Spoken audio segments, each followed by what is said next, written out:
the trick to understanding metering and metering modes is you have to, one, understand why it's being fooled. Two, you have to understand what to do about it. And three is that you have to know your camera. I'm going to get onto that in a moment now. You see, when we have a scene, let's say we're in evaluative, so we're looking at everything in the scene, your camera's trying to average that out and give you something that's a good exposure. If we have something that's particularly bright or particularly dark, our camera's going to go, well, that's really bright, and try and darken it. Or it's going to go, well, that's really dark, and try and brighten it. But what we need to do is we need to say to the camera, no, the thing that's bright is meant to be bright, or the thing that's dark is meant to be dark. But the question, and I think it's where people really get undone with this and why people keep asking about it, is how do you deal with something that's like a really bright sky in the background or some really dark background? How much do you adjust your exposure to compensate? And this is the bit that I think people probably don't want to hear, is that you have to learn based on your camera by doing it. Because each camera's algorithm and a sort of method that it uses to work this out is a bit different. So when I use my D600 for wedding photography, I got to the point with the D600 where I could just like this guess my exposure, what it was going to be. So if I looked and the camera says it's this, I would know, okay, I'm going to need to be 2.5 stops above to get the scene right, or 4 stops, or whatever it was. I just got to the point where I could do it in my mind. I was just like, okay, I need to go 2 stops up, and I know straight away. And I didn't even have to check. I got to the stage with my D600 where I just switched image review off and didn't check pictures anymore, because at least for doing natural light, there was no point anymore. I knew the meter so well that if the meter says it's this, then I would know that I need to over or underexpose accordingly. So this is the important part, which you need to understand if you really want to master your camera's metering and get your exposures right. You have to practice it. You have to go out and take a picture of a plant or something with the bright sky behind it, or the sun behind it, or the sun behind you, or with a dark background, different variations of natural things that happen. Get someone to stand in front of a window for you and have them back there, and look how much do you have to underexpose or overexpose for any scene, and look at the back of the camera and say, that looks right with this level of light which I see with my eyes. The camera's telling me the exposure should be here, and I'm finding that I'm having to under or overexpose this amount in this scene, and keep doing it until you know it. Because once you know it, it's just instinctive all the time. You can always then look at a scene and just literally know. Like, for instance, at this wedding, I've shown this picture loads of times. I'll look at this picture and I'll say, I need to go 1.5 stops above what the meter says. I know it before I've even put the camera up to my eye, because I'm just looking at the scene and I know how my camera works. That's the trick, is because each camera is different. And if you can master your camera and learn for your camera by doing this constant review. We do this kind of all the time. You know, you probably instinctively, like, you'll take a picture, you'll look at it, and then you'll under it, overexpose till it looks right. But you need to look at your meter at the bottom and see how much were you under or overexposed by, and then start learning that. That's the key to metering modes. That's how you actually learn to do this, where you don't need to keep looking at your image review all the time. The goal, or a goal, you don't have to do that, but a goal is to try to get to the point where you don't need to review your images on the back of the camera anymore. So for most people, this is the problem that mirrorless fixed, is that they could see the exposure and just change it. This meant nothing to me with mirrorless cameras, absolutely nothing at all, because on my camera, on my D600, it was the camera that I knew how to do this on. With my D600, image review was switched off. It's like anything you do. After a while, it just becomes autopilot.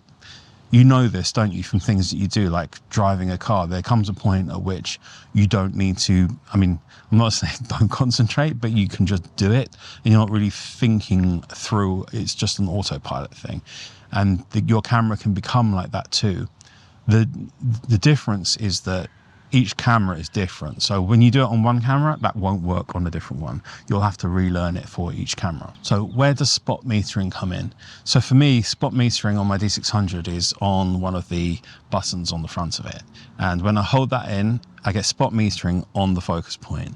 It's absolutely critical that you check with your camera where the spot meter is.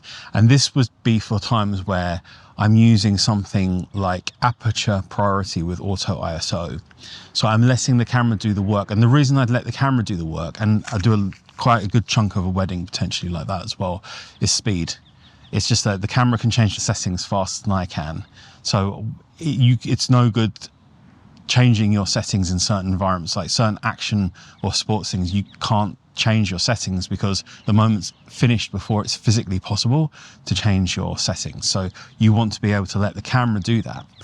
There would be times, for instance, when someone becomes backlit, where you say to the camera, I want you to ignore all of the other stuff, and I want you to just meter based on where I've put the focus point. That makes sense. That should be really simple, really. That most of the time it's getting it right. I'm going to do little exposure compensation adjustments in evaluative metering because I can look at a scene, right? This is where the skill comes in once you can do it in manual mode. Is you can do the same thing in aperture priority. You can just look at a scene and say, oh, there's a person over there. It's going to be 2 stops above. Wind it to 2 stops above. Done. Take that picture. But there will be times where the light is so strong, or the difference is so great, or it's just happening really quickly, where a quick switch to spot metering can really save you and make that more, and just make that easier for you. Where you have to be really careful with spot metering, because people might say, why don't you just use spot metering all the time? Spot metering is so sensitive and it's so small. It's not really a good idea to use it very frequently. You'll just end up with more incorrect exposures. So if you have a scene, let's say you're shooting, just a hypothetical, you're shooting a couple, and that couple is in a backlit scene and you want to stay in aperture priority auto ISO, I would just wind in an exposure compensation that works for that scene in evaluative, and then just work with that, because your scene is then staying, you know, hopefully relatively consistent. Where the spot meter comes in is when it's a sudden change. So you need to know how to get to your spot meter really quickly. And if you know you can predict that someone's going to be suddenly backlit strongly, you can switch to that spot meter.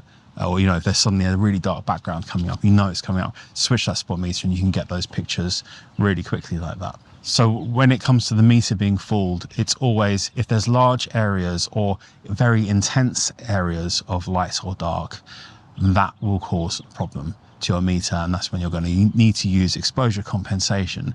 But there is no mystery, there's nothing else to learn. You don't have to know all of the, well, in this situation I use this. No, just stop it, because an exposure is an exposure. You either get the right exposure or you don't. It's keeping these things as simple as possible and making as few changes as possible is always the way to do it.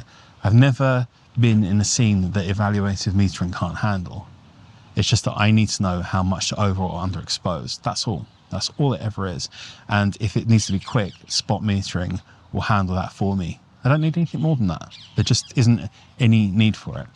Unless you come along with some sort of genre photography where this specifically one of the other metering modes works for you, then go ahead and use that. But don't overcomplicate this stuff. Keep it simple. It doesn't have to be difficult at all. I hope that makes sense to you guys. If it doesn't, let me know in the comments if you'd like to see a more detailed video with me showing you me practicing, going, I can't see that you'll need it, but if you want that, then I'll do it. But metering modes are not complicated. You just need to know that you need to know your cameras, when to over and underexpose, and how much through practice and doing it on a regular basis until you become familiar with it, just like everything else in the world. Anyway, take care. See you later. Bye-bye.